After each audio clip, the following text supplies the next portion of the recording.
Nas semanas anteriores, conhecemos o que é a mulher, a sua alegria, a sua sinceridade e a sua maravilhosa ternura.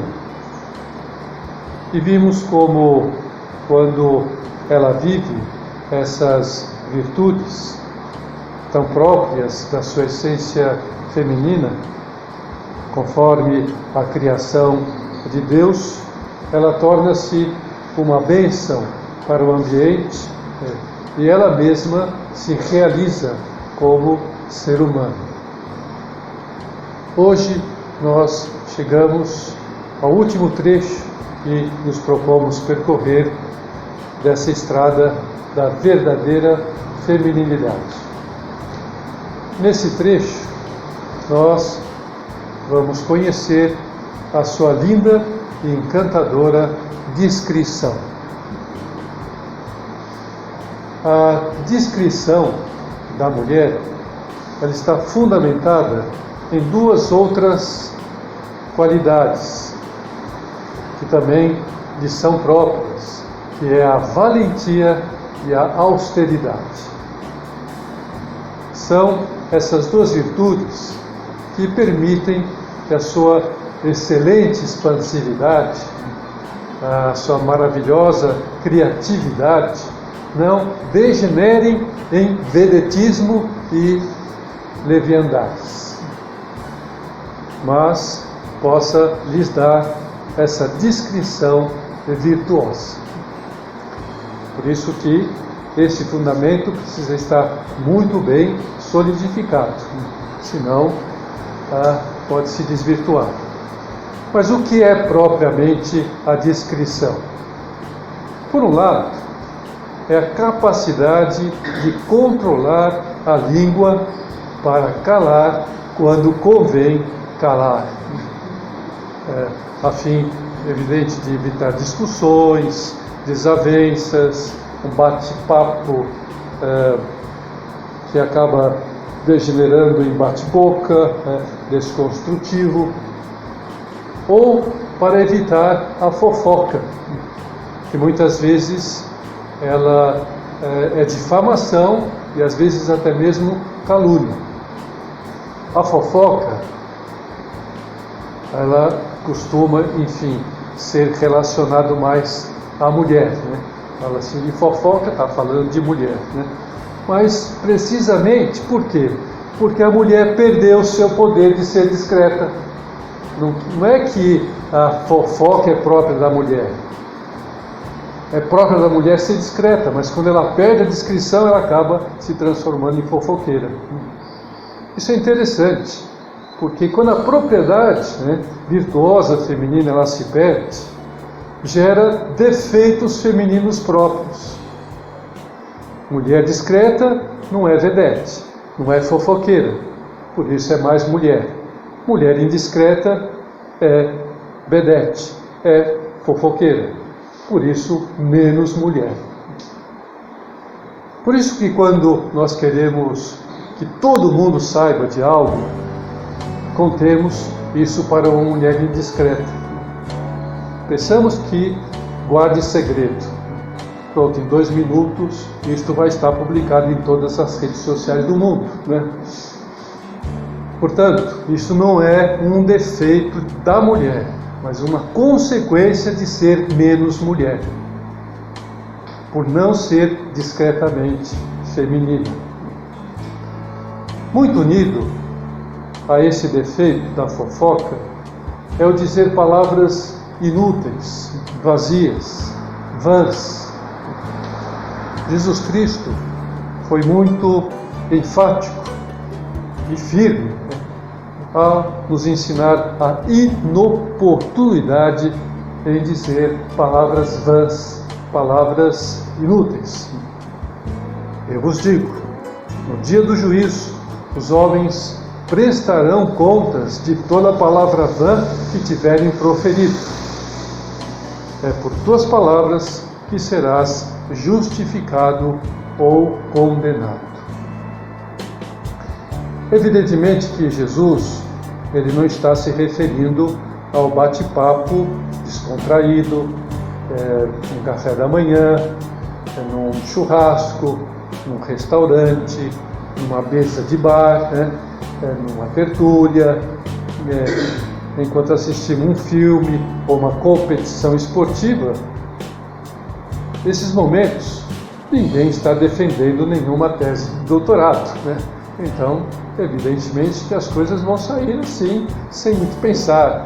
É só um momento descontraído, Não se está dando uma conferência. Nem tampouco se Jesus Cristo se refere a uma piada bem humorada que diverte. Palavra vã, o que é? Palavra vã é aquela que não traz nada de bom, porque está vazia de sentimentos e de ideias. Não serve para alegrar e nem para descontrair o ambiente, e tampouco para elevá-lo culturalmente e intelectualmente. Outro defeito típico de mulher, por não ser tipicamente mulher, repito, os defeitos de mulher são por a mulher ser menos mulher. E qual é esse defeito? É a crueza com que as coisas são ditas para ferir alguém, com palavras maldosas, críticas ferozes, que acabam rebaixando a dignidade, a fama dos ouvintes.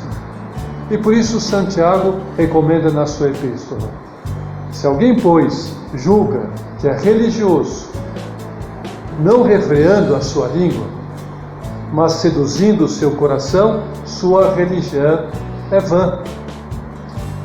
E isso devemos levar em consideração também, não só a língua, na palavra, na voz, mas também naquilo que a gente escreve nas redes sociais, uma mensagem, aquilo que a gente posta. Ingrid Bittencourt nos dá o seu testemunho com relação a isto. E a sua situação, ela era muito semelhante a esta que nós estamos vivendo neste tempo de pandemia e confinação, de isolamento social,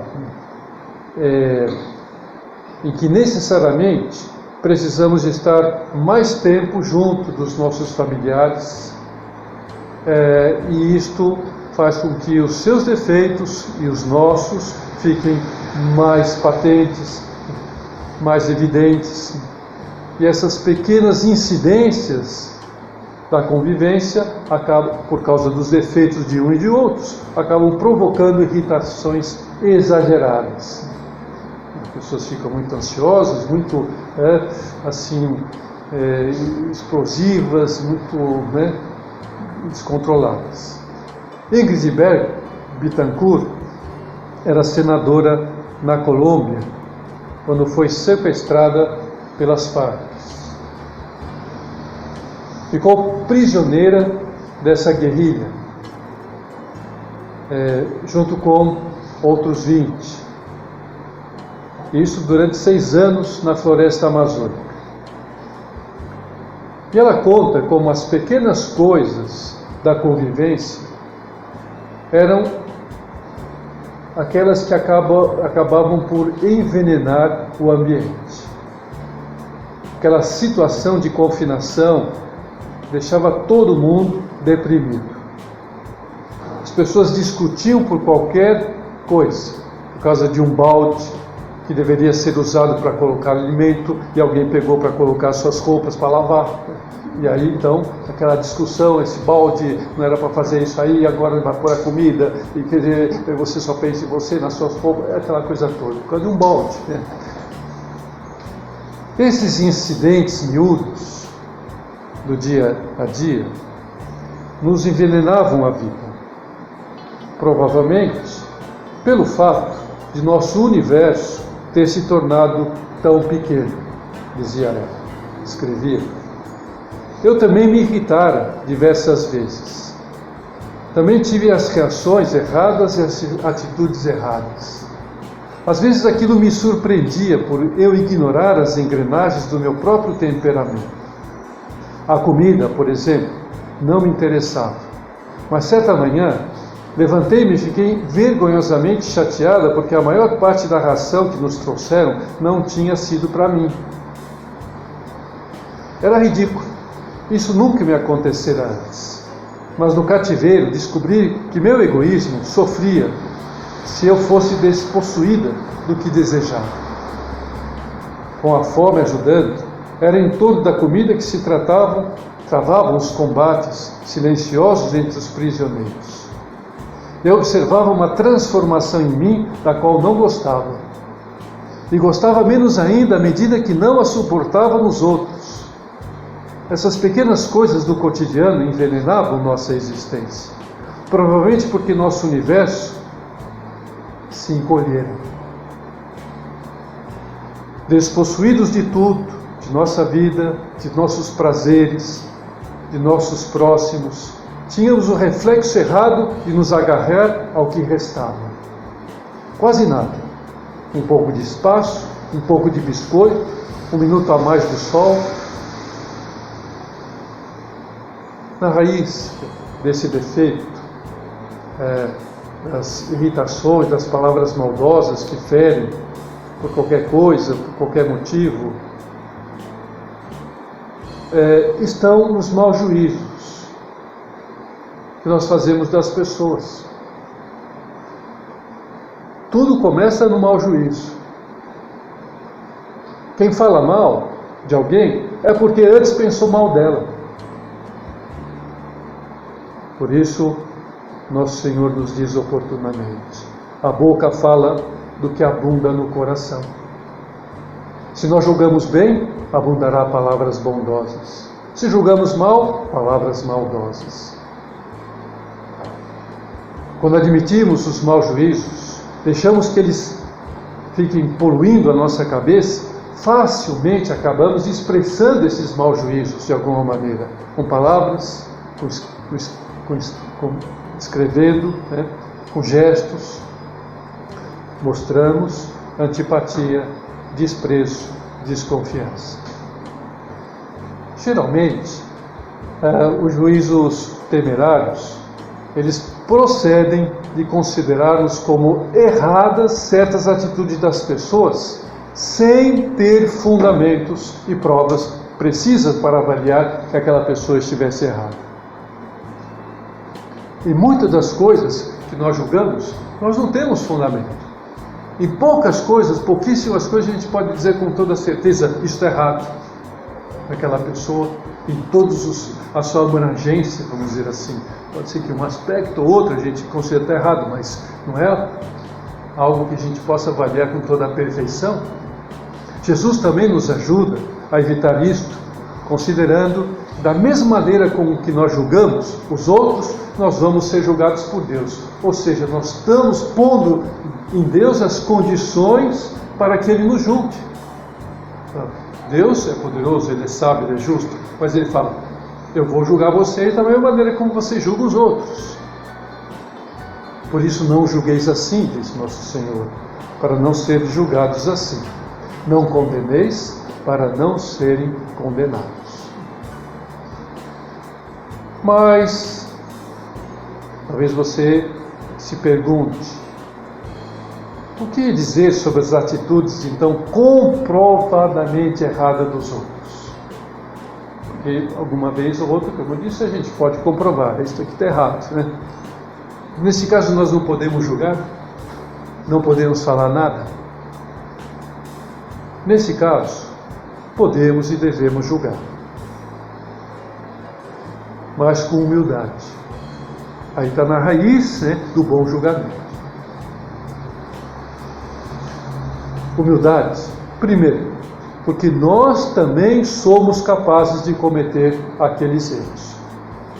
Ou talvez já tenhamos cometido, e se não cometemos, podemos e temos a capacidade de cometer, como tão bem São José Maria considerava-se quando, diante de uma atitude errada: eu sou capaz dos maiores erros e horrores do último homem.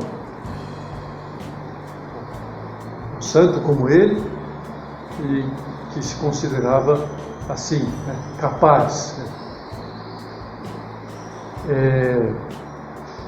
São José Maria tinha um amigo um franciscano, Frei José Lopes Ortiz, e esse seu amigo lhe levou um texto onde São José Maria era caluniado. Frei Lopes Ortiz conhecia São José Maria, era seu amigo, e sabia que tudo aquilo que estava escrito naquele texto, naquele artigo, eram calúnias. Tinha sido publicado pelo movimento falangista, né, fascista, partido de direita que apoiava Franco. E aquele artigo dizia e acusava nosso padre de ser maçom e comunista. Enquanto São José Maria lia aquele texto que seu amigo Frei Luís tinha lhe dado para ler, o Frei Luís chorava. Assim como que na tua atitude de sentimento, vendo um amigo sendo caluniado daquela maneira e sabendo que ele era. Chorava. Né? Mas São José Maria pôs-se a rir diante daquelas calúnias. Lendo começou a rir. Né? E disse: Padre, não se preocupe, que tudo isso que está escrito aqui é mentira, não é verdade. Graças a Deus. É falso, meu amigo. Agora, se me conhecesse melhor, como Deus me conhece, poderiam dizer coisas piores do que estas. Olha que atitude incrível de humildade. E por isso que ele também se dizia e se considerava e se definia: sou um pecador que ama a Jesus Cristo. E assim é que a gente tem que se considerar sempre diante de uma atitude errada de alguém. Eu também sou pecador. Também tenho os meus erros. Também tenho os defeitos. E assim, mesmo que os erros dos outros sejam notórios, sejam dignos de censuras, nós não conhecemos as intenções. A atitude externa, tudo bem, vamos considerar que a gente tem capacidade para dizer, está errado. Mas e as intenções? Nós temos capacidade para dizer qual foi a intenção? Nenhuma. Nenhuma. Né? Nós não conhecemos o histórico dessa pessoa. Nós não conhecemos como ela foi formada.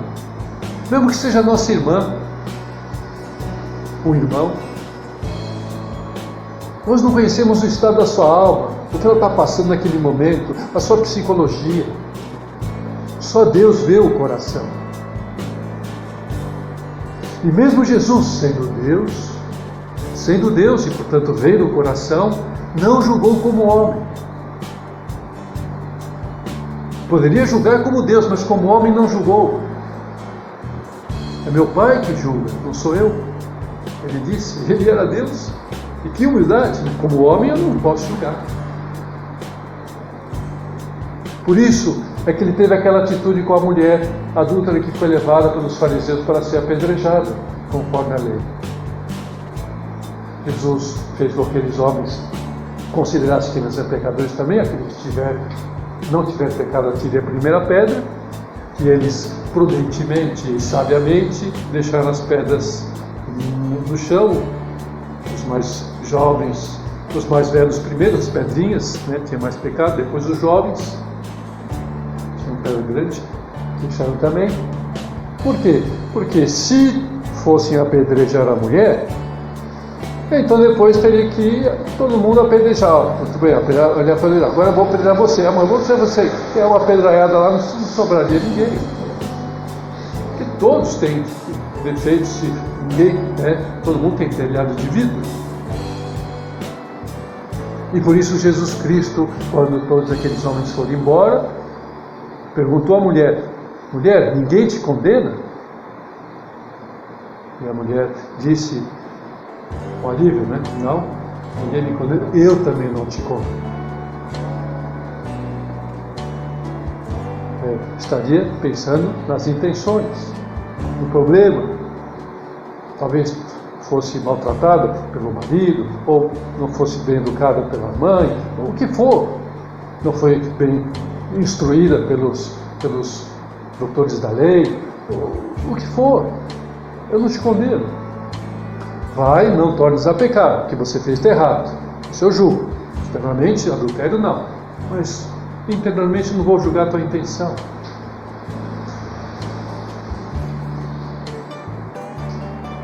E ao pé da cruz, mais extraordinariamente, nosso Senhor, diante daqueles que o crucificavam, pede ao Pai, ora para o Pai, em vez de julgar: vocês estão me condenando, vocês estão condenando o inocente. Não, Pai, perdoai-os, porque eles não sabem o que fazem. Desculpa a intenção. O fato é que eles estavam julgando, estavam condenando, estavam cometendo um deicídio, matando o Verbo encarnado. Mas, talvez, soldados, com certeza, Pôncio Pilatos, não poderia chegar a essa conclusão. Estamos matando o Deus do universo, Criador de todas as coisas. Talvez os fariseus sim, um pouco, mas Jesus também o perdoa.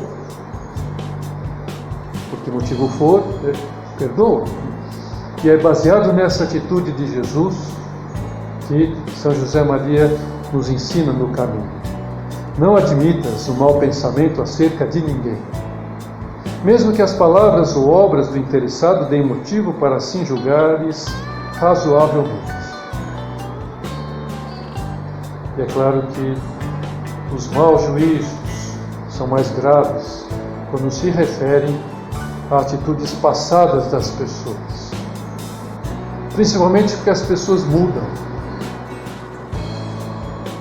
Aquilo que ela era algum tempo atrás não é mais ela.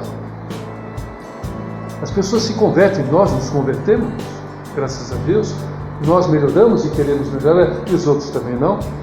Podem. Mais grave ainda se Deus já as perdoou. Se ela já confessou seu pecado e Deus destruiu aquele pecado, e a gente está julgando a pessoa com o pecado anterior dela que ela já confessou.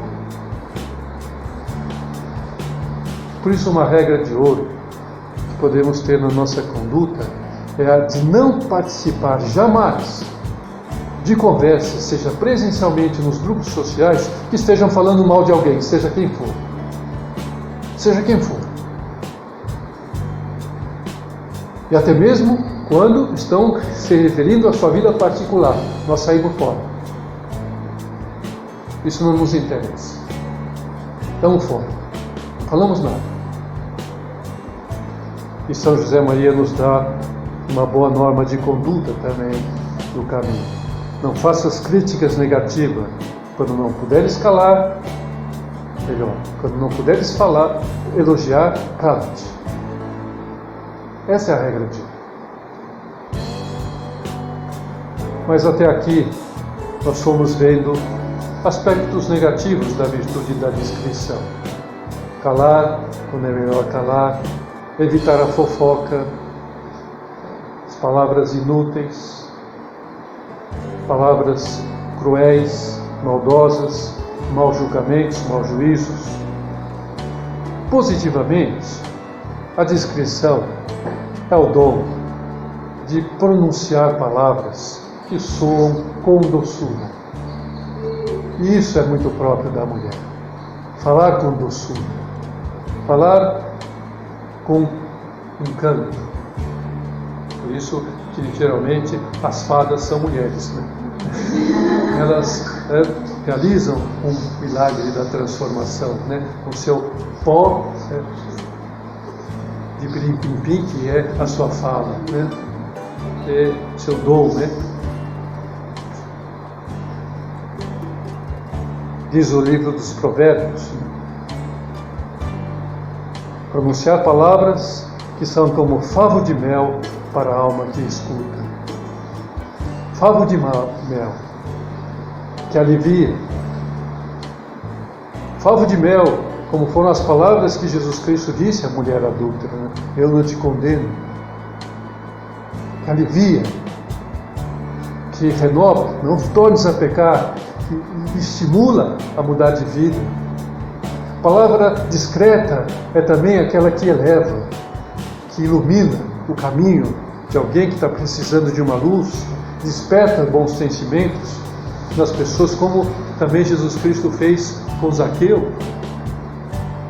Zaqueu, que tinha aquela inquietação sua interior, porque tinha cometido muitos erros na sua vida profissional, muitas falcatruas, muita corrupção, mas queria mudar de vida, mas não sabia como, mas ouvia falar de Jesus Cristo. Jesus Cristo passou pela sua cidade, mas ele era baixinho, queria ver Jesus, mas tinha muita multidão, então ele subiu na árvore para ver Jesus, e Jesus passou, e Jesus, evidentemente, pensando, vou passar por onde Deus pensa que eu vou subir na árvore, porque eu preciso falar com ele. E quando passou pela árvore, olhou para Zaqueu e disse: Zaqueu, desce da árvore que eu quero ir na sua casa. Jesus Cristo poderia ter dito: seu baixinho, desce aí que eu vou te dar vou dizer umas palavras que você merece dizer. Não, desce que eu quero ir na tua casa. Não, mas vai na casa de um corrupto, vai na casa de um pecador. Tudo aquilo que ele fez, aquela casa é roubada, porque ele defraudou muita gente. Não, mas ele tem boas cozinheiras, então eu vou lá, Evidentemente que Jesus Cristo estava pensando na conversão de Zaqueu, e aí o que aconteceu? Foi lá, e Zaqueu se sentiu comovido, Jesus, o Messias, na minha casa, eu preciso me converter. Ele se converteu e fez a sua confissão naquele momento.